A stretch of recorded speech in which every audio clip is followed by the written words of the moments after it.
Okay, perfect. Welcome everyone. My name is Conor. I'm a protocol researcher at Nethermind, and today I'm going to talk a little bit about some revenue and pricing models for preconfirmations. So this is as a result of a lot of work that we've been doing over the last 2 years with Nethermind. Yeah, it's going to be a lot of stuff. So strap in. It's going to be quick. Okay, so to talk outline, high level, introduce some preconf protocols, and analyze the expected revenue of each. Sounds easy, but we'll see that it's a little bit trickier. So if you've just stumbled in, quick recap. A preconf is basically when you have a proposer who knows they're going to be a proposer ahead of time. Instead of waiting to build a block at the last second, they can offer a user a promise ahead of time. So that would be a preconfirmation. So in this case, preconf for this proposer of slot n+2 has exclusive rights. So instead of waiting for slot n+2 to arrive, the user asks the preconfer to give me a preconf, and this promise from the preconfer is the preconf. Okay, so the classifications that I want to talk about today, or at least the classifications that cover most of the preconf protocols that exist today. Inclusion-only preconfs, so again, proposer promises the user that the transaction will be in the block somewhere, but not what it will do, where it will be, or if it will even execute. Execution preconfs. So this is a much more powerful preconfirmation where the proposer says, okay, I will put your transaction at this exact place in the sequence, and this will potentially be the exact output of your transaction. So within that realm of execution preconfs, we came up with these two types of preconfirmation protocols that we think summarize most of them. So there's independent slot auctions, which are being run today in Jito, in Solana, and Optimism, where you have one proposer who agrees to just, instead of waiting till the end of a slot where they have, let's say, 20 seconds to build, they build something every 2 seconds or 4 seconds. Then we have dependent subslot auctions, which are not so common today, but I think are a real possibility and something which are potentially very dangerous for blockchains. I'll get into them more a little bit later on, but like these gateway designs, if you're familiar with preconfs, are probably going to look a lot like the dependent subslot auctions. And then Tyco, which Nethermind are working with closely, we're probably going to expect to see a mixture, something between ISSAs and DSSAs. Now, what exactly the mixture will be revealed in the next couple of months when Tyco goes live. And then there's a different type, which is builders signing for preconfs. So again, when we think of preconfs, we think of the proposer who has exclusive rights. Well, it's possible that builders can also offer preconfirmations, but again, those would be probabilistic, so not guaranteed that they will be included. But for a good builder, this is a pretty reasonable guarantee for a lot of users.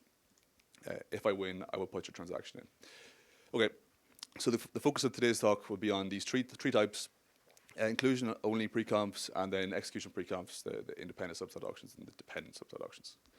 Okay, so yeah, we're looking at the revenue here today, right? So inclusion preconf revenue. TLDR, we're going to model the tips that are needed for preconfs. Now, if we can model the tips, then we can model the revenue, right? So this is actually much more powerful than coming up with some vague revenue model. If we can predict the exact tips that are needed, that's a very powerful thing for a proposer. Okay, so how we did this, we basically took a lot of MEV boost data and we just said, okay, how are the tips changing as we go further and further back in the block? And we got this very weird shape, which we expected, but again, just to explain it, at the top of a block, people are paying a lot more for their transactions. So we're getting this steep rise in the total reward of the block. Then, as we go further out into the block, as we get closer to 30 or 50 million gas, things start to level off. People are paying less for their transactions there because it's less valuable block space. You're not getting the same guarantees of, let's say, first access to a DEX. So again, this little graph, this line that we plotted through these rewards that we are seeing, is going to form the basis for the inclusion preconf pricing model that we come up with. Okay, so we took that line, the curve that we saw there, and we said, okay, what this curve means is, like, when you offer inclusion preconfirmation, you're going to put that transaction in the block somewhere. Where's the worst place for most users? At the bottom. Okay, sometimes the users want to be actually at the bottom after everybody else, like a back run. But most of the time, if you want to say, okay, I'll put your block in there somewhere, you're probably going to say, okay, well, if I'm going to put it in there, I'm going to put it at the bottom. So what this graph shows us is how to come up with a tip for a specific inclusion preconf. So here, this is what we've graphed here is, okay, if there was 13 million gas already preconfed, and someone wanted a 2 million gas transaction to be preconfed, we just basically come up the curve from the 17 million gas point and the 15 million gas point, And that distance on the y-axis is the tip, the fair value tip that we predicted using our model. Now, our model was based on like a very small sample size of data, and what we see in sort of revenue for blocks is that like it's very seasonal, depending on the time of day. Asian hours versus American hours, the block rewards will change a lot, and we expect the distribution, the curves to change a lot too. But based on the data set that we used, this is what you would do. You would basically, okay, someone wants a 2 million gas pre-conf, I've already given 13, this is the fair value. Okay, so then, okay, we have two inputs. We have the amount of gas that's been pre-confed, and we have the amount of gas that someone wants a pre-conf for. So we plot that on two-dimensional space, and then we come up with the curve that we basically use that curve to get the three-dimensional shape, the surface that we see here. And this basically gives us expected pre-conf tip, or a fair pre-conf tip, for any type of pre-conf given any amount of gas already pre-confed. It's a very simple model, but very effective. And what can we do with this? Okay, a proposer who doesn't know much about block building can actually offer pre-confs very straightforwardly. So they can just draw a little blanket over the top of this surface, and say, okay, if I charge 2 gwei, this shape covers most of that surface that we came up with. What you can do with that shape is say, okay, I'll offer a 2 gwei pre-conf tip. If someone gives me a 2 gwei pre-conf tip, and there's been no pre-confs offered already, I'm happy to offer a pre-conf up to roughly 20 million gas. All right. Now again, you can draw a smaller surface. Say, okay, if I want to be competitive here, I want to do 1 gwei, you can still cover most of that surface. So even a very naive proposer can offer pre-confs pretty safely. And then once you offer this inclusion pre-confs, you can then offer engage Mev Boost and get a professional builder to build a block on top of all those inclusion pre-confs that you've already made. So they can put them at the back, the top, wherever they want. But the high value block is still available to that proposer or to that builder.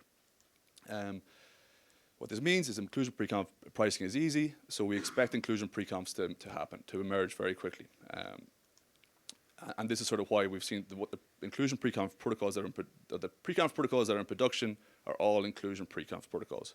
But execution pre-confs are where the real meat is, where people really think that the UX will change. And this is maybe the more complicated part of the presentation. So we're going to analyze the expected revenue of the execution pre-conf designs, but we're not going to necessarily be able to handle the tips because measuring the tips is extremely difficult. Like, very conditional on what the conditions in the markets are, what exists in the mempool, what type of builder it is, what the risk profile is. So we're not going to look into the tips, but we're going to try and reason about the revenue of those two protocols that we mentioned earlier on, these ISSAs and these DSSAs. Now, I haven't really properly described these protocols. So I think this graph is helpful, but I've been in the weeds for so long that I'm not even sure if it's relevant. But what we have here is ISSAs versus DSSAs. Now, when I think about ISSAs, you have Pete, the proposer, who has 20 seconds to build a block. Instead of waiting 20 seconds, he decides to build sub-blocks every 5 seconds, or 4 seconds. There's 5 sub-slots that we see here. So he runs an auction every 4 seconds, and we have these various different winners, Bob, Alice, Carly. What they're doing basically is saying they're trying to build the most valuable block at that time.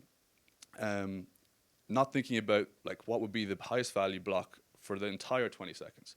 So you have these sort of like very short periods of time where people are racing to capture every opportunity that exists without thinking about letting that opportunity grow to maybe something even bigger.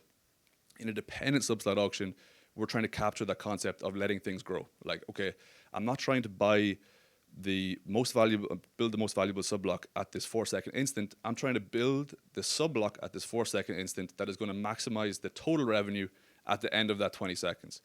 So it's a little bit more complex. How we model that would be Bob building a sub. In this case, P has the original rights to build the entire block at the end of the 20 seconds. Bob wins the first auction. He builds something, but he gets to gain the revenue for the remainder of those sub slots. So in that sense, what Bob will build at that 4 seconds will be the block that maximizes the value of the entire slot. So what he will do there, he will probably not include sex-dex arbitrages, but he will include very sort of non-contentious transactions that are paying tips, tips that he knows that he'll be able to capture no matter where they are in the block. And that won't basically compete with his high-value sex-dex opportunities. Okay, so estimating the revenue of the ISSAs, this sort of relatively simple protocol, a relatively simple brother of this ISSA-DSSA pair. Okay, So we know the block reward composition for 12-second slots. What does that mean? Okay, so we have a couple of different projects that have been trying to measure like what type of transactions are making up a block. And Sorella come up with this like breakdown of what they believe the transactions are doing. So they have sex decks, sandwiches, remainder, which are unclassified. They have JIT sandwiching. They have atomic arbitrage. So with each of these different segments, we're going to basically try and think what will happen if instead of having a 12-second slot, we'll have a 6-second slot or a 3-second slot. How will we expect the revenue of each of these things to grow or change as we change the slot time? So again, as I mentioned, that second point. Then we're going to find curves for each component. So we're basically going to measure each. We're going to come up with a predictive model for each of those components as we change the slot time. We're going to merge those curves after the fact. And then we're going to say, okay, well, this merge curve, it should approximate the revenue from an ISSA sort of protocol. Okay, so I've just taken the sex dex arbitrage example because it's relatively interesting, and we're using results from people that are much smarter than me or my co-author, which says basically that sex dex MEV grows super linearly in time. Like the longer the slot, like you expect your profit to actually increase super linearly, t to the power of 3 over 2. What that means if you reduce the slot time is that you expect that similar curve to happen, which is actually dropping off like faster than linear, which is bad for a proposer who's trying to capture that revenue. Not only that, if you have, let's say, three subslots or 6 subslots, every time someone captures that revenue, they're going to pay a base fee. And proposers don't capture base fee. So every time someone pays a base fee, if they instead of paying 1 base fee at the end, they pay 3 or 4 or 5 base fees throughout a slot. That means that there's 3 or 4 or 5 times less fee being paid to the proposer, which is like a significant drop off. And basically, we're getting this very, very steep curve, which basically goes to, I don't know, it's very close to 0 for a proposer. So in that sense, they really don't want to run an ISSA unless they're getting compensated for it. So we had all those components in that first graph. When we merge them all together, we get something that looks like a 60% drop off in proposer revenue from doing pre-confs through independent subslot auctions. Again, independent subslot auctions are like one of the most popular examples of pre-conf protocols that exist. So there is a big amount of money being lost or money to be made by going to like MEV boost or going to dependent subslot auctions. So like why do these things happen? Pre-conf revenue and other examples, other reasons why I'll get to at the very end, hopefully if we have time. So again, if you want to do pre-confs through ISSAs, you're giving up a lot of money. You have to take a big leap of faith that you're going to get compensated through pre-conf tips, which, again, is something that we haven't seen just yet. It's going from ISSAs to DSSAs. So I've sort of hinted at it already, but my last-ditch attempt to try and visualize it for you. Every time you run an ISSA auction, you're not thinking about the most valuable block that you can build at the end of the slot. You're thinking about the most valuable block that you can build right now. So you have these blue, like hard blue lines at the bottom. Like you have this like reasonably high value sub-block, but at the top, like the maximum value that you can achieve at the end of the at the end of this whole slot is dropping off. Every time you build one of these high value blocks, sub-blocks, you're reducing the total value that you could have achieved if you had just waited till the end. Whereas compare that to DSSAs, where they're building slightly less valuable sub-blocks, but they're keeping this value of the entire slot at the max, or close to like basically the max. Like that's the standard that we're using. That's the thing we're comparing to. So like, but relative to DSSAs, ISSAs are reducing the value of the slot. So I get these blocks, what their value means, it's like, okay, if you had the opportunity to build that sub-block, how much would you pay for it? You're paying less in the DSSA for the sub-block itself, but the whole slot is actually more valuable. And sort of this like, you have this steep growth at the end of the DSSA, which is basically at the very end of the slot, you're doing all the sex decks, you're doing all the contentious arbitrage, you're doing all the contentious MEV transactions and capturing everything at the end. Okay, so a very brief lemma on why this works. Basically, whenever the strategy that you take as a builder in each of these DSSA auctions is to build a sub-block that maximizes your revenue. I've said it a few times, but this is just putting it into a very informal lemma. Okay, so putting all of this together, right? So we have the revenue of each of these pre-conf protocols. Okay, that's only one of the components that these pre-conf protocol developers, these roll-up users, the roll-up developers themselves are thinking about when like they're trying to get people to do pre-confs, right? So Mev Boost as the standard pre-conf, the proposed revenue is flat, like 0. With Mev Boost plus inclusion pre-confs, because it's easy to do inclusion pre-confs, we expect the profits to be slightly higher for proposers. For ISSAs, we've already seen it's a 60% drop-off without tips, so that's bad. DSSAs, good, because they're choosing the strategy that's maximizing the value of the block, so it has to be better, right? It has to be the best. We actually prove it's the best in the corresponding article, which we did with Lido. If you search pre-conf revenue, Lido, you'll find all of this information in much more detail. In terms of user experience, Mev Boost bad because no pre-confs, right? But if you add inclusion pre-confs, better. If you add execution pre-confs, best, because you're getting almost instant pre-confirmations or something very close to it. I'll come back to the DSSA column because users who send the pre-confs are only one part of the puzzle, right? There's also the people who are, let's say, providing liquidity on dexes, or people who are like, I don't know, the app developers. It might not be so good for them, these DSSAs. Pricing ease, okay, so now we're starting to see that DSSAs aren't necessarily the best because pricing ease, it's actually very, very complicated. It's very centralizing. Spam prevention, non-existent unless you're very, very sophisticated. Whereas ISSAs, you can see, okay, ISSAs and DSSAs, they both offer execution pre-confs. Although ISSAs are worse for the proposers, they're much better for everybody else.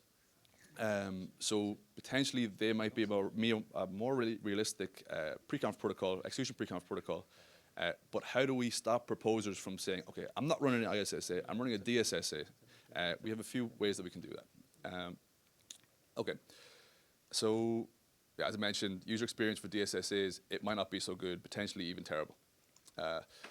Okay, so pre-confs are profitable. Going back to this, we saw that the revenue from Mev Boost plus inclusion pre-confs or DSSAs is positive. It's better than Mev Boost. We expect these things to happen.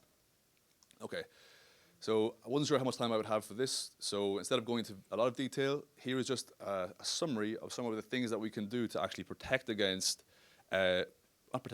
build our protocols in light of the fact that people will probably start offering pre-confs, and that if we don't keep track of them, if we don't keep our tabs on them, these protocols could slip into one or two people doing all the pre-confs across all the protocols and offering users potentially very, very, very bad experience in the long term. Okay, so I presented this at a conference a couple of months ago. The only thing that's changed since then is this top line, which is an overseer to enforce subjective behaviors. And this is actually a really powerful tool that I come up with my co-author in the back of the room here, Lynn. And basically, with an overseer, if we control who can actually offer pre-confs, someone like, let's say, if we talk about Tyco, who we're working with closely, if they have a governance-controlled watchtower that doesn't do pre-confs, they're not very sophisticated, but they're just sitting there looking at the user, looking at the LPs, looking at the mempool, looking at the blocks and saying, okay, pre-conf 1 is doing an ISSA, clearly, because they're not trying to maximize the value each sub-block. But pre-conf 2 is actually clearly doing very bad things for like the dexes, because they're leaving all of the arbitrage till the very end. They're not executing user orders that are trying to interact with the dex, meaning that the only user transactions that are getting in are actually inclusion pre-confs, which is like not the purpose of the pre-conf protocols that we came up with in the first place. An overseer controlled by governance can come in and say, well, pre-conf number 2, that's not going to fly, you're out of the system. Called blacklisting. And with this like very basic watchtower, they can prevent a pre-confer from doing something bad like a DSSA, which again I think is something that's probably going to be bad for users, bad for LPs, and bad for blockchains in general. Apart from that, we have I think pushing for inclusion pre-confs now, execution pre-confs later. The execution pre-confs are going to happen. This was a bit of an old slide. Open source interoperable designs, no vendor lock-in, making sure that pre-confers can switch in and out, permissionless as much as possible. Driven by research, keep me in the job. Inclusion lists, making sure even if the pre-conf protocols go bad, we can still get transactions in there. A tested proposer separation, so proposers offering pre-confs is a very centralizing force. Having like sophisticated proposers is potentially one of the best ways that we can like protect against the bad effects of proposer centralization. And yeah, what others are there, I'm not sure, but I encourage you all to reach out, to think about it yourselves, and think about the next solutions. So yeah, research ongoing. Get in touch, and that's my Twitter if you want to reach out. Always DMs are always open. Thanks very much.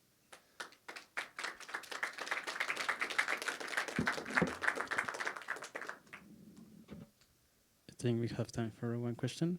You have a...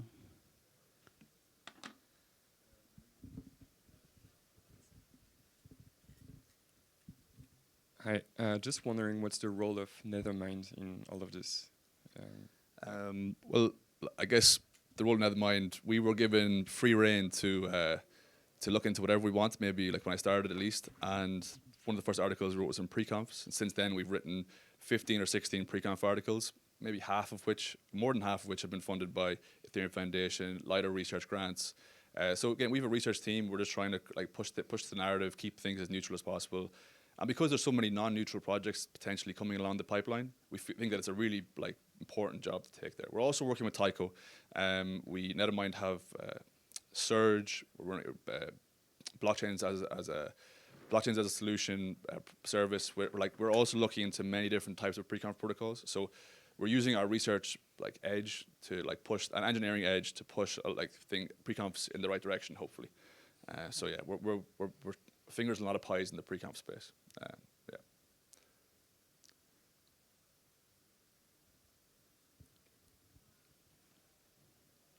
Yep. Any other question, maybe? Okay. Perfect. Thank you very much. No worries.